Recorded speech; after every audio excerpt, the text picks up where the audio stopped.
Moonlight.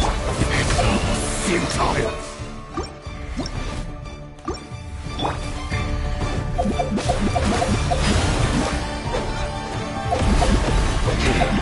Pathetic.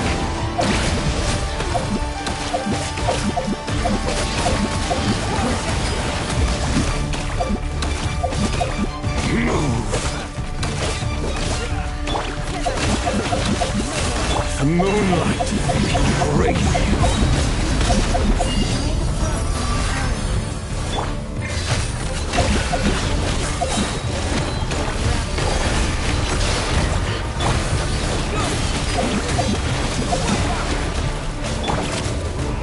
It's all futile.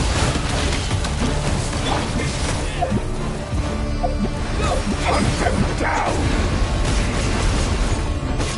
Move. Pathetic.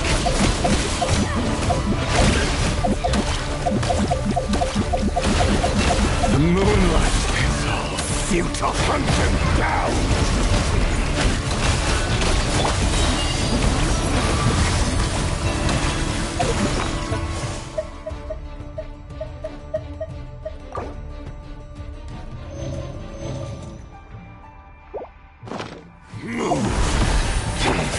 Pathetic!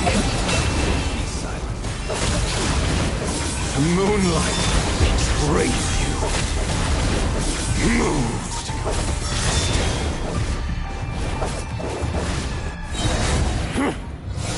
Now, get out of my sight! How much power will it take? Where are the others?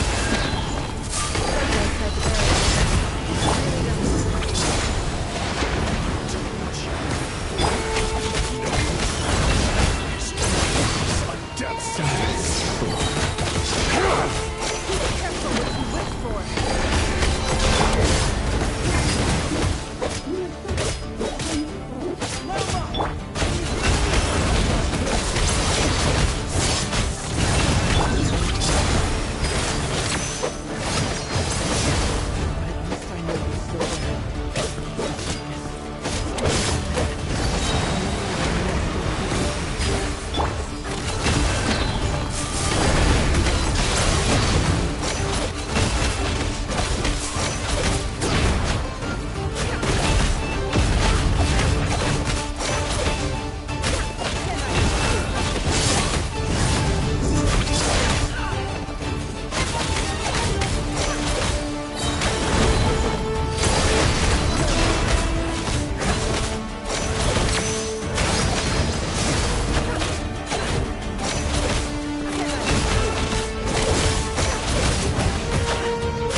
Run or to hide.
Death is within my grasp!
His own power.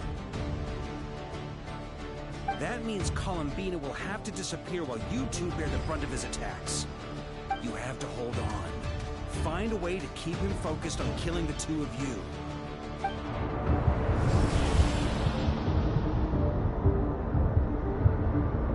Never. Your eyes are bleeding. Soon you will be powerless to resist. And then I will reduce you to dust. But that dust will plague your memories. Come on, keep holding on. Any other tricks up your sleeve? Let's see them. As entertaining as they are, you've backed yourself into a corner. You don't fool me. I see your fear clear as day. I have to stoke his rage. Make him unleash everything. You fear what you could never defeat. You fear the thought of never being able to save your beloved. You cannot win the fight against fate, Rarier. Is that what you think? Well, now it's your turn to feel afraid.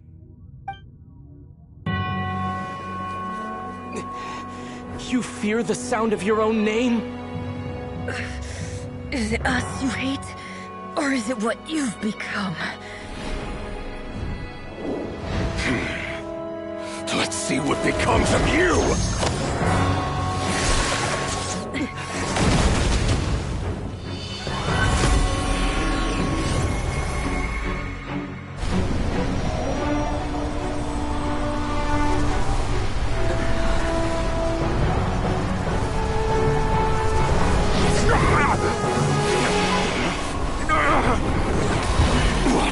Happening? That power. I've seen it before.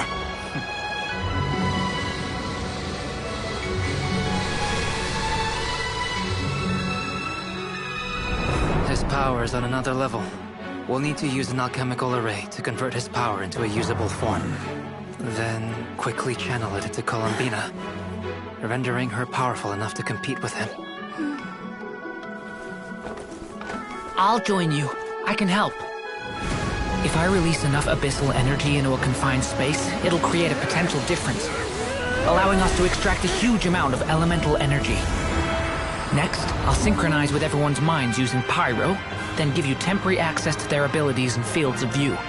But it won't last long. Can you see? Well enough.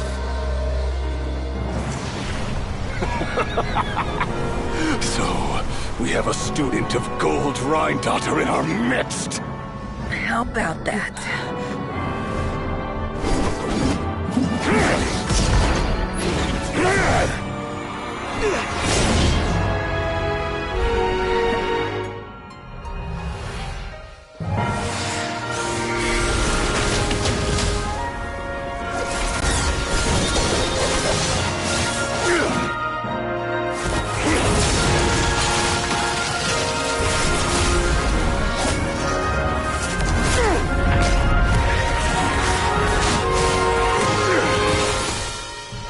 You use my own power against me? Just like how you stole Kuvaki. Look familiar?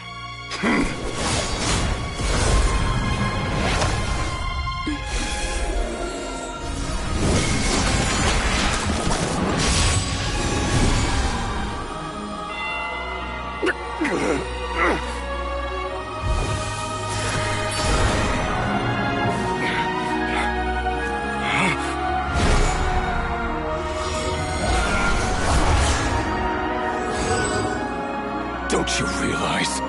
You don't have the power to hold that gate open! I don't, but someone else does.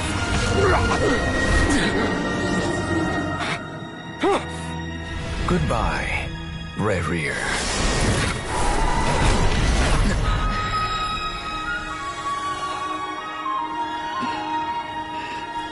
We won.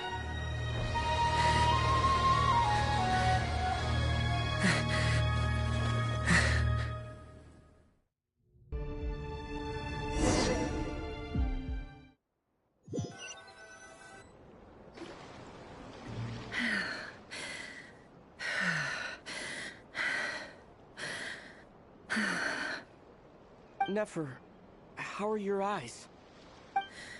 They're fine. Apart from the blindness, of course. It's not too late. Let me handle it.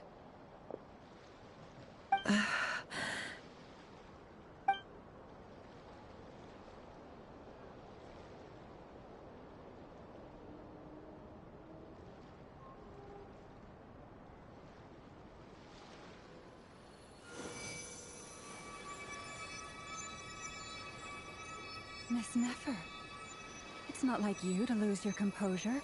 That was the most reckless thing I've ever seen you do. Reckless how? The situation was critical. Our lives were at stake. We had to do something. Even so. Okay. I guess you're right. Under the circumstances, it was a wise decision. You traded your eyes for an incredible victory. In business terms, I suppose that's a huge return on investment. I'd be hard-pressed to argue otherwise.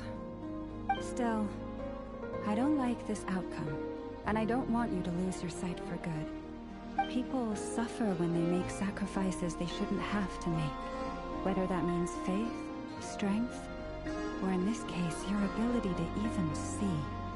I had hoped you could win without sacrificing so much as a single hair on your head. Thank you. Really. All done. Don't try and open your eyes just yet. We'll see how you're doing in a couple of days. Until then, please follow your recovery plan to the letter. I'll send full details through Yehoda.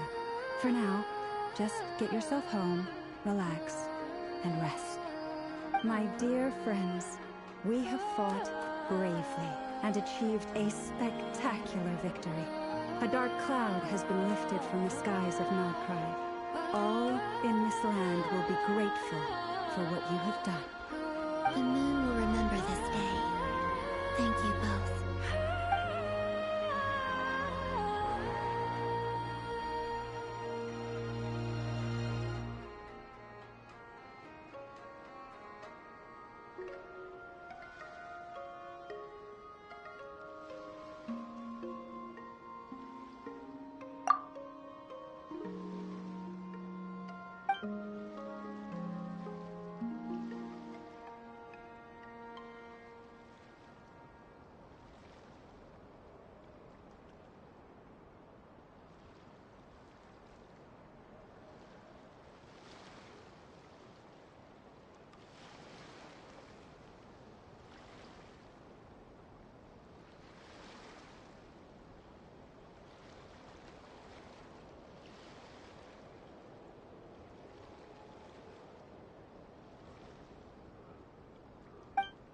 There's something I want to let you know.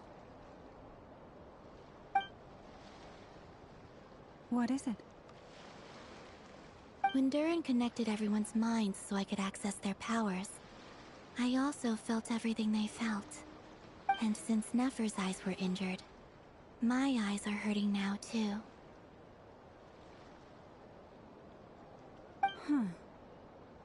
Hold on. Let me try. I only feel the pain. There's no actual damage. I just thought I should tell you. You're right. There's no damage. That's a relief. But I must say, I'm surprised to hear the Kutar share something like this with me. In the past, you never used to open up about yourself. Things are a little different now from how they were. I'm learning to share how I truly feel with my friends. Friends? You have no idea how glad I am to hear that.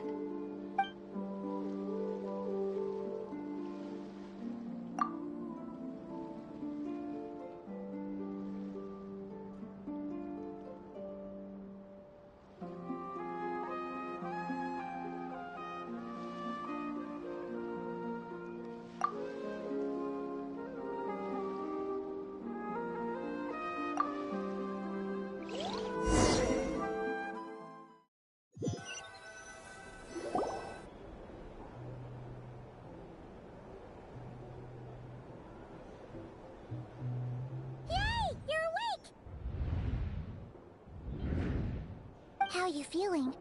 Any aches and pains? Did you sleep well? I'm doing all right, Paimon. No need to worry about me. Phew! Well, that's good. Paimon's been sitting on the edge of the bed worrying about you for ages. You slept a whole day and night. Poor Paimon had to eat all by her lonesome. Glad to hear you didn't starve. How was the food? Well, it wasn't the same without you there to share it. Honestly, Paimon just can't relax when you're not your usual self. She couldn't enjoy the food and settle down to sleep. Well, I'm back to normal now. Oh yeah, and Albedo swung by earlier. He said to tell you to head to the tavern when you woke up. Varker and the others are organizing a victory feast and they want to celebrate with you. He also dropped off some medical supplies, but you seem fit as a fiddle, so guess you won't be needing those. If you're feeling up to it, let's head over now. Wouldn't want to keep them waiting.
Ad Astra.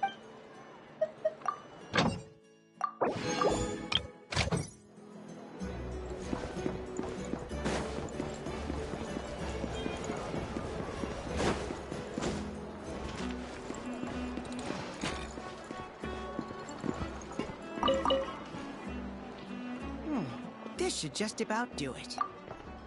Traveler? Hello? Right. I should have realized. Master Jean, I didn't expect to run into you as soon as Yes! The Grandmaster sent you a letter, of course. All the knights back home are still Yep, the Grandmaster's always reliable when it comes to important business. So when he says he'll handle something, we know we can count on him. But of course, if you run into any trouble, remember that the knights, well, after all, you're our honorary knight. That's what Master Jean told me to tell you when I departed from Mondstadt. Huh? Give me a moment. I didn't bring any sweet madame with me, but I do happen to have a bottle of our best cider. Captain Kaya asked me to bring it along. He knew you'd miss it. Guess he was right. Okay, I need a minute. I put it in my backpack and... Oh, here it is! Go on. Have a taste. I did, of course. When I was leaving, the Grandmaster specifically asked me to bring some bottles of our very best dandelion wine for him. At first, Master Jean protested that my main objective on this long journey was to deliver letters, but after giving it much thought, I packed 2 bottles. Otherwise, he'd be talking my ear off about how wonderful dandelion wine is while waiting for it to get delivered. Oh, right. If you crave fresh sweet madams and steak, do come back and visit the Knights of Favonius' headquarters when you're free. That was what Amber wanted me to tell you. And that's all the messages I have for you.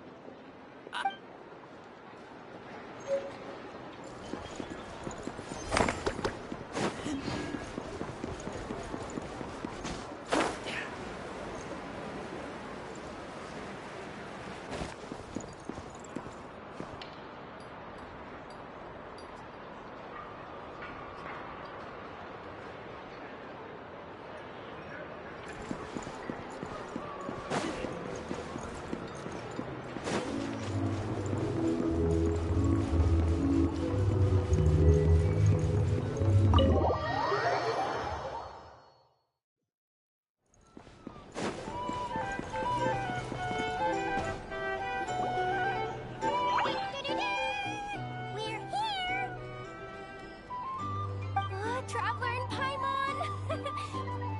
Perfect timing! We were literally just saying how there's no way we're holding this victory feast without you any longer, and we would have postponed it till tomorrow! How are you feeling today? Much better. Thanks. Don't worry about me.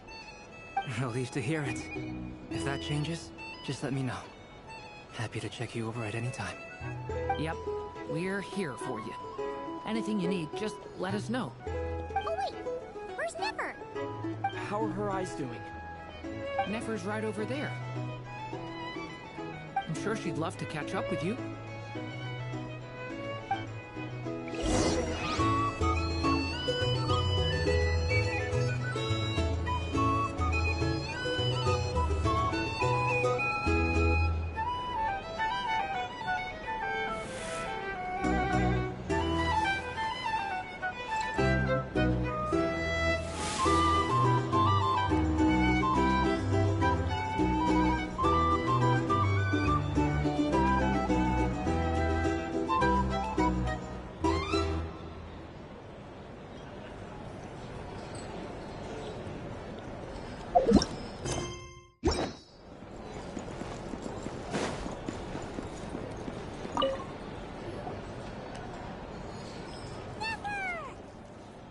Traveler, Paimon, are you recovering well?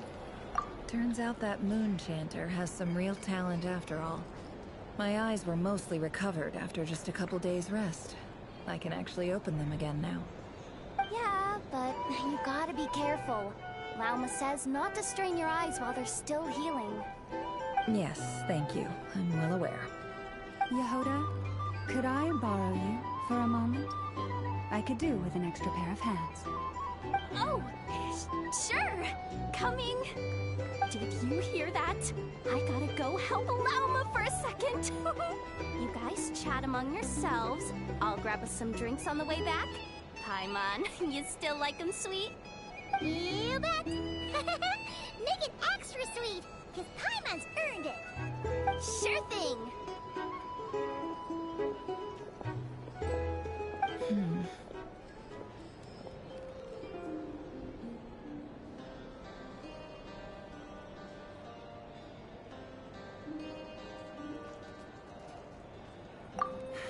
The Raker of Solnari. Kind of a snake. No, definitely a snake. A poisonous one who anyone who seeks revenge out of hatred for other people has become a snake. That's something my dad used. Perhaps. I'm sure it sounds like a very wise and open-hearted perspective to your ears. But me? I think hatred is a perfectly justifiable emotion. What else is left when everything you depended on in life gets stripped away? If you're worried about me, you can nip that in the bud. I'm not someone who gets stuck in the past. It's just, I suddenly feel like I was wrong to call my father a liar. He was just a fool. That's why the academia turned their back on him. Oh, Father. How much better things could have been if you were a skilled liar. Look at the Ibis King. Thoth is a fiendishly cunning liar. And yet, strangely, he feels more like a father to me than my real dad ever was. He's never brought it up, but I'd bet he feels the same way. Why else would he give me the power to perceive the truth, while at the same time training me in the art of deception? Well, King Deshret banished him to Aru, which is essentially a prison, and posed 3 questions to him. He promised that he'd have his freedom if he could find the answers. His response was to take on a physical form and approach me, hoping that I could become his envoy and search for one of the answers on his behalf. Did he really think I'd fall for that? He's stuck there.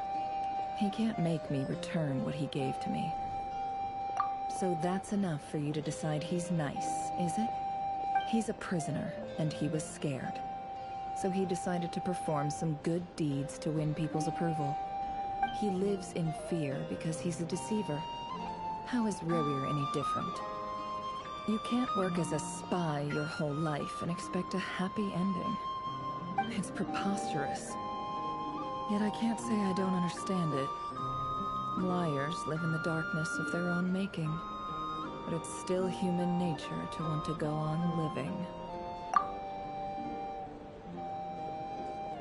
They say that a liar's soul is the most worthless thing in the world.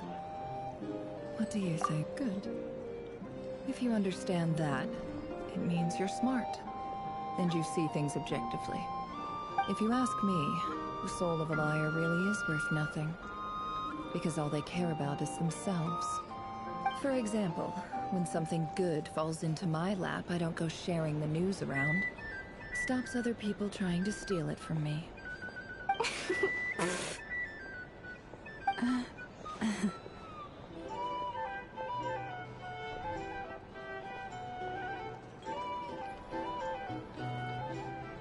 So be it.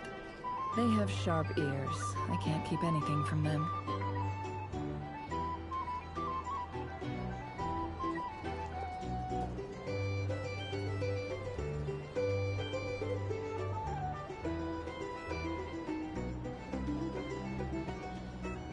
Well, is that what it looks like? Well, you all know my past now. And I can't simply eliminate everyone who knows too much. So I guess I just have to put up with you. For the foreseeable future, at least. When you find yourself in a situation you can't control, the safest play is to keep calm and start monitoring everyone involved like a hawk.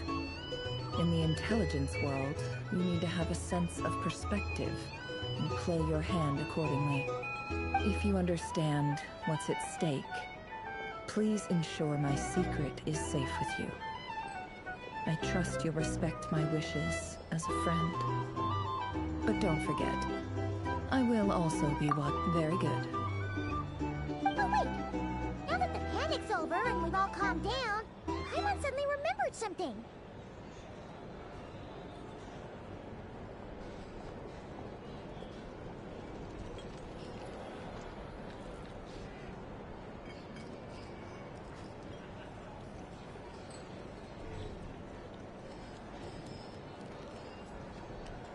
After all that build-up, our mystery ally never showed up even once!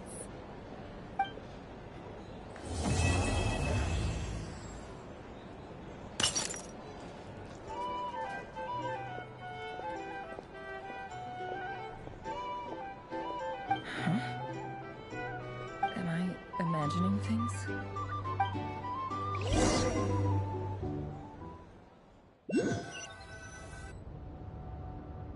So, that close colleague who stayed behind with you?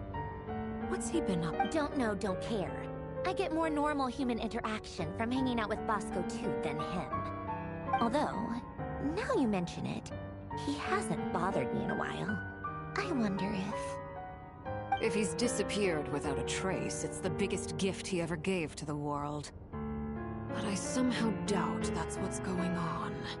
He won't lie low forever. So we'd better stay on guard.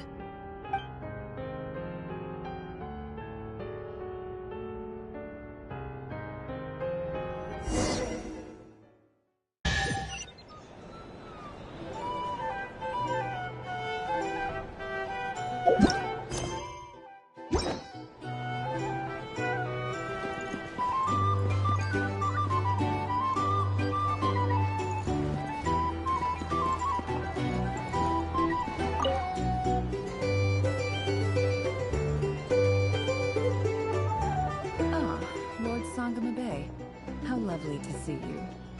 I must thank you for the device you provided. It was an enormous help. Would I be right in thinking that it was developed by the Academia? Why come and ask me when you clearly know already? I mostly came to thank you. That's more like it. A little gratitude goes a long way with Lord Sangama Bay. Play your cards right, and you might even stand a chance of becoming my long-term supplier.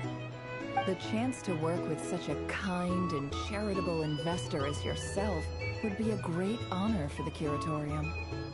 Huh? Charitable? Who said anything about charity? First time hearing about it. Let's see. The first plot of land you purchased in Nodcry, your desert interests, and... Stop! What do you think you're doing? Exposing my investment history! It's nothing to hide from. They're all perfectly legitimate investments. And some of the land you purchased was with the intent of building a sanctuary? Yes, I heard about that too. How did you... You're a curious case, Lord Sangama Bay. You don't like people finding out about your good deeds, do you? But I'm afraid no matter how hard you try to keep things under wraps, where there's a will, there's a way. You did it for Sumeru, didn't you? It was empty land that was gonna go to waste otherwise. I figured if I built something there, it might at least get some use in an emergency. Disasters are capricious things. They strike without any warning. I've lost family to a disaster before, and I don't want to lose any friends or business partners if I can help it. My elder sister used to dream of finding a sanctuary. Somewhere with plenty of food, water, and medicine. Where everyone could live happy lives. It was something I looked into, but after discussing things with the Dendro Archon, I decided on a more effective strategy. The tech people handled the tech, and Moneybags provided the Mora. It just made the most sense. It's a pity that so few people know the truth about you. Everyone says that you view everything in terms of Mora, and all you care about is growing your own wealth. So? What's the problem with that? Everyone wants to be rich. It's human nature. So yes, I love Mora, and it's nothing to be ashamed of. But surely you have dreams of your own, beyond just making Mora. You don't get it, do you? My dream is to invest in other people's dreams. And, you know, make a nice little slice for myself along the way. Just thinking about it makes me happy. That sweet, sweet sound of Mora. Thank you. For the device? And the pendant. Oh, that. I was just returning a favor. Don't worry about it. Seems like we've both been away from home for a very long time. Yeah. So long that I barely remember what my family even looked like. That would be your mother, father, and sister? Yeah, though it's been years since my sister passed away. It's not like I want to forget them, obviously, but memory can be even more ruthless than the most calculating business person. Beyond a certain point, if something isn't helping you, it just gets rid of it. My sister can't help me now. Slowly but surely, her face is fading from my mind's eye. It's become a vague impression. Not everything will fade. When loved ones pass away, the beautiful memories are the ones that last the longest. Yeah, that's true. If you ask me, that's the one silver lining in all of it. Well, that, plus, I'm sure that life is much better now than it was back then. Oh, absolutely. I have tons of Mora, a big beautiful house, business is booming, and I'm as happy as can be. You've got a lot going for you too. Boss of the Curatorium of Secrets? I'm sure there's plenty of Mora to be made in that line of work. I appreciate the vote of confidence.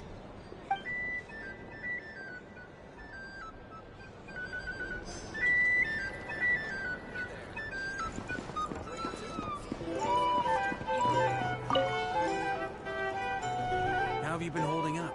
Any adverse reactions? If you start to take a turn for the worse, make sure you tell me right away. You don't need to worry about me, Grandmaster. I'm fine. I mean, I barely did anything, so... What? You're too humble, young man. You played an indispensable role in the battle for Notcry. We can't thank you enough for your support. Sometimes, when people praise you, it's because you deserve it. The best thing is to accept it calmly and with grace. It's important to learn how to respond to words of admiration. Let's do a quick demonstration. Albedo, that was an incredible feat of alchemy. The pressure was on, but you worked flawlessly at lightning speed to get the job done. Thank you. I can't take all the credit, though. Durin played a big part in forming the alchemical array. See? Did you catch that? A masterclass in how to take a compliment. Oh, okay, yeah. I did work pretty hard to help prepare for the battle. No point denying that. Hey, you guys!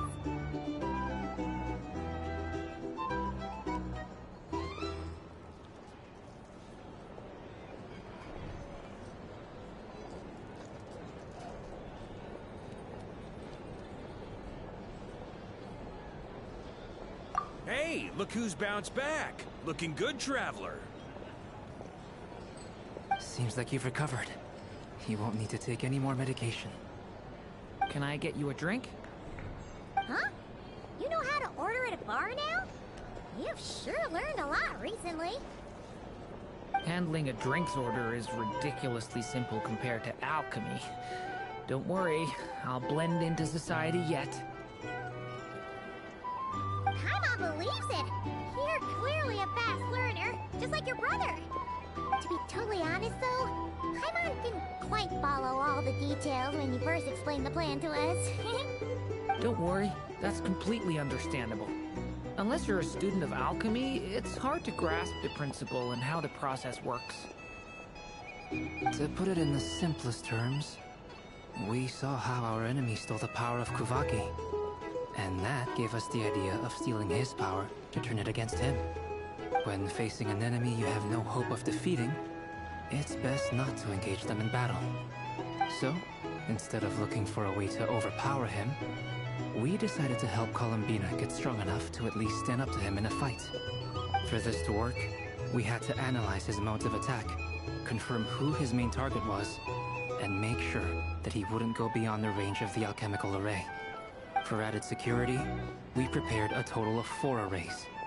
But to mitigate the impact of the battle, we identified one location in particular as the ideal spot, which is where the confrontation took place. The alchemical array absorbed his abyssal power. Then Durin processed it to render it usable by Columbina. That power enabled her to do what would otherwise have been nigh on impossible. What surprised me was that Dainsleif actually agreed to join us. Given his history with Rerir, he had every right to sit this one out. But we're extremely grateful for the decision he made.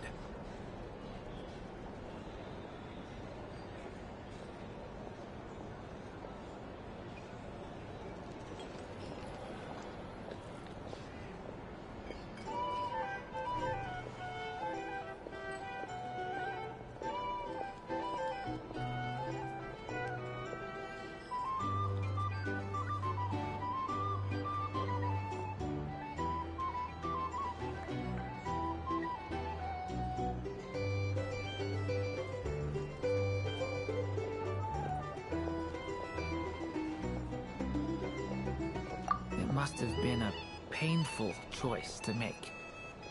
But I'm sure that making a decision was far better for him than staying in limbo. Absolutely. He was torn between two paths, but in the end, he made his choice and stuck to it resolutely. He doesn't strike me as the sort of person who'd stay trapped in limbo for long. Anyway, however you cut it, everyone gave a stellar performance. And now, it's time to kick back and celebrate.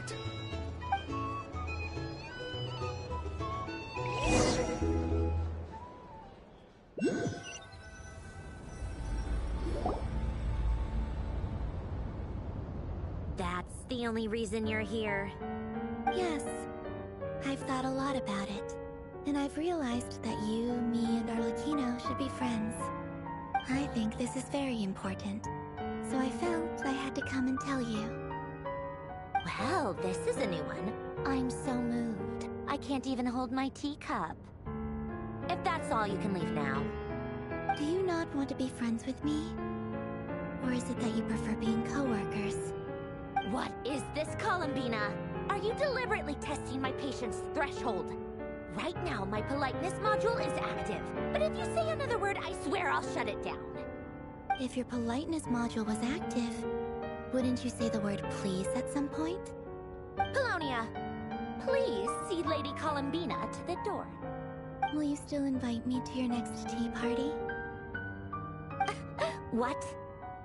Yes, I think you will. Bye-bye, dear Sandrone.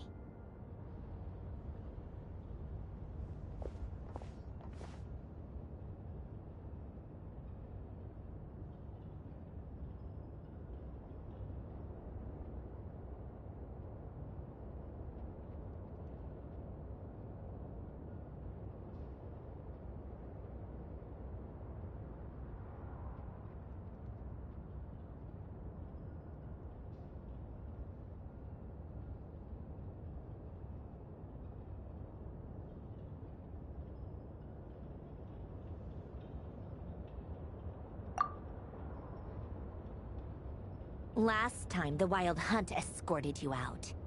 Would you rather I handled it myself this time? We just wanted to, you know, see how you were doing now that it's all over. Why? Out of concern for my safety?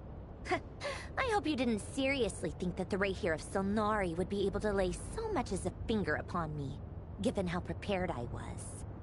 Mostly because you kind of helped us out, so we just wanted to check you were okay. Looks like all your robots are fixed, huh?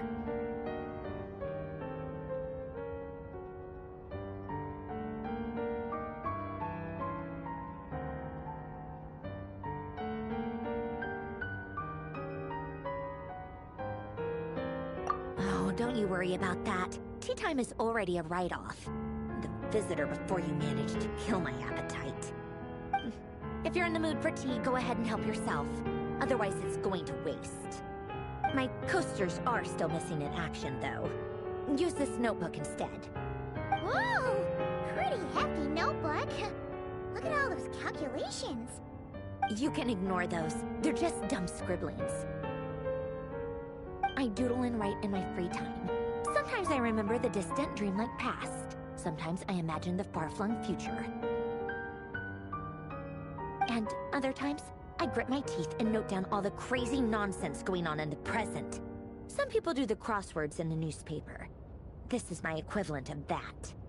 Trying to predict the future is like daydreaming. And writing about the present just makes me furious. The past is my favorite. If nothing else, it's already set in stone, so I don't have to rack my brains trying to figure it all out. Huh. Although, having said that, the only vaguely interesting memory in my past is probably that guy they call Lord Artificer.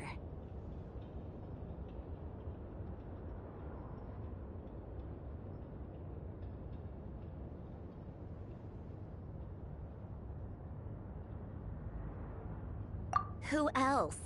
Pretty much all the mecha and Fontaine are his personal handiwork. Wait, are you saying you know him? Like, personally? As a friend? I mean, I guess we were friendly enough.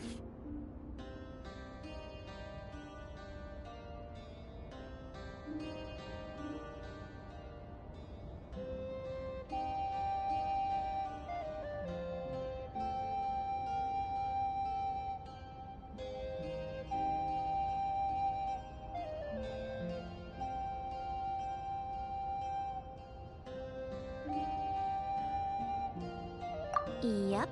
In fact, I'm probably the only normal person left who knew him at all. We used to chat occasionally back when he was still around. Before he passed away, he asked me to destroy all his manuscripts. I honored his request, but I did read through everything first before destroying them. I mean, I couldn't let the genius of Lord Artificer Alain Guillotin disappear like that. Would have been such a waste. So, that's where the formulas in your notebook are from? I just told you, those are my equivalent of crossword puzzles. They're just dumb formulas that I solve for fun when I'm bored. Alain's work was like epic poetry. The formulas in my notebook are just silly little riddles in comparison. Not that there's anything bad about them. I mean, at least, solving those riddles isn't going to hurt anyone. Except me, because I lose a few brain cells in the process. Anyway, while we're on the topic, I might as well tell you about what happened to him and his friends. Alain Guillotin had two close buddies, Renee and Jacob. They spent their childhood years together in the Narzissenkreuz Institute. They were all quite competitive, so there was some rivalry between them. But it was a friendly rivalry. But beneath the friendship and the rivalry ran something deeper, a sense of nostalgia for the past. Unfortunately, childhood would end. The prophecy would come true. The apocalypse would arrive, and the future would never be. A mad dream that would normally only capture the minds of lunatics began to take root in their hearts. A dream of saving the world. And if Renee and Alain had been people of lesser wits, that dream would probably have ended up as something for them to joke about in their older years. But alas, they were some of the sharpest minds around. They nurtured that dream with the full power of their intellect, and it grew into something that ate away at their souls. The first of them to fall under its spell was Renee. Against Alain's wishes, he persisted in experimenting on a mutual friend of theirs to try and save their life. Alain did not approve and parted ways with Renee. It's complicated. Alain wanted to believe that Renee only did what he did for the sake of their friendship. But when he told me about what happened, I could tell he still had some suspicions about Renee's motives. Perhaps the seed that would grow into a nightmare had already sprouted into him. Even then. The next time they met, Renee's soul had been completely engulfed by the dream of salvation. His futile attempt to change the tide of fate only resulted in a wave that swallowed up the world, even before the apocalypse came. And although that wave died down eventually, I hear that it just recently came back with a vengeance. As I understand, he heard about his dream of salvation once more. But I'm told that the attempted resurgence finally died out for good.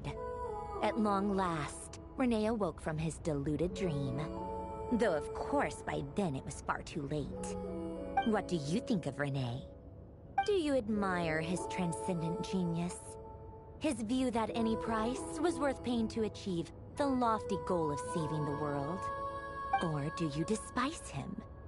Dismiss him as an evil madman who wrought havoc on the lives of everyone around him as he pursued his delusional dream? Same difference, really. Just a matter of perspective.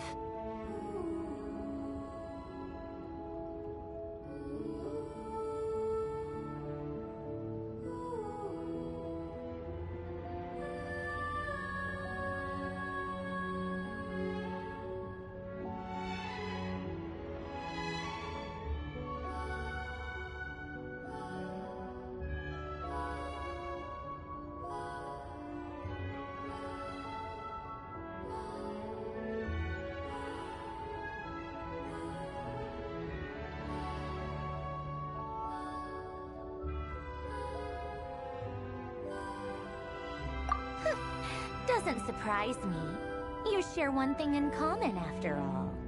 You both want to be the savior.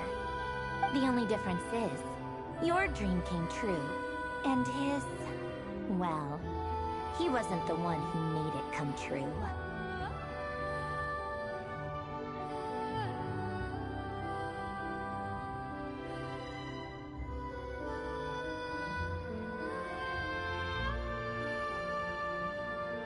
I don't like fanatics who give up their whole lives for their ideology. Nor do I like fools who let their delusions take control. Maybe I could understand if Renee had just been an ordinary person. But he had a sage-like intellect. And still managed to get himself lost in a labyrinth of his own desires. Anyway, that's enough about Renee. Now, moving on to Alain Guillotin, the Lord Artificer. He managed to put a stop to the first storm whipped up by Renee. But after that, Alain lost his friends and family. To his credit, I suppose, the loss of his family and friends was purely a tragic accident. It's not like Alain sacrificed them for his cause or anything. After that, the only thing supporting his work was the same dream that had dragged his closest friend down to the abyss. But although the desire to save Fontaine drove him to found the Fontaine Research Institute, Alain continued to reject any form of transcendental knowledge or power. He was suspicious and fearful of it, having seen the way it had affected his closest friend. I think that formulas and machines derived solely from human intellect were the only thing that gave him a sense of spiritual comfort. Yet Alain's intellect was simply too great. It barely left him space to breathe in his lifetime. Once he realized that the end of his life was approaching, he finally accepted the truth. The Nazissenkreuz Institute needed someone, and a human being, to see its story through to the end. He quit working on his formulas, trading them in for the fairy tales that had played such a formative role in his childhood, but which he barely touched in his adult life. He told me that the director of the Nazissenkreuz Institute used to read those fairy tales to the children as bedtime stories. Apparently, they worked wonders at sending kids off to sleep. I think that all he wanted at that time in his life was to be able to sleep deeply without being plagued by depression. By that point, nothing else really mattered. At the very end, he laid down to rest in the ruins of the former Nazissenkreuz Institute orphanage, while the Fontaine Research Institute he had founded continued tirelessly with its work. Many years after that, tensions over competing dreams would once again cause a rift, this time between members of the Fontaine Research Institute. But the actions of those fools had nothing at all to do with Alain. And that is the story of two people from the Nazissenkreuz Institute who both wanted to save the world. One went all in on his fantasy of salvation without ever looking back, and ended up calmly sinking to the bottom of the deepest sea. The other sought desperately to burn bright in his life, even though he wasn't sure where he was going. I do sometimes wonder, why is it that people like them have such grand hopes of saving the world? Even the grandest tree starts as a tiny seed. So perhaps, for each of them, their mission to save the world began with a very simple desire: to save themselves. They were young children with friends and family who mattered to them, desires to explore the meaning of life, ambitions to have a successful career. They didn't want to see all of that taken away in one fell swoop. Or maybe they just wanted to find something to anchor themselves within the chaos, to stop them getting quietly swept away by the storms of life. But instead, the search for their own salvation took them down the rocky road laid out by fate. Do you think the desire to save oneself is enough of a justification to try and save the world?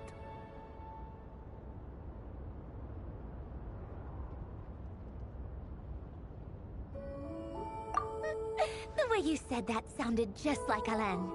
I asked him the same question back when he was in his prime, putting all of his energy into his work. He gave the exact same answer as you did. No elaboration, just a quick short answer before getting right back to his work. He was always that way. All right, tea time's over. I owe Arlecchino a favor for telling me these stories. I'll have to bring a whole sack of gifts the next time I visit the House of the Hearth. I'm gonna go tinker with Polonia now. You guys can do whatever you want, as long as it doesn't involve interrupting me. Polonia, exit hibernation mode. Begin diagnostics.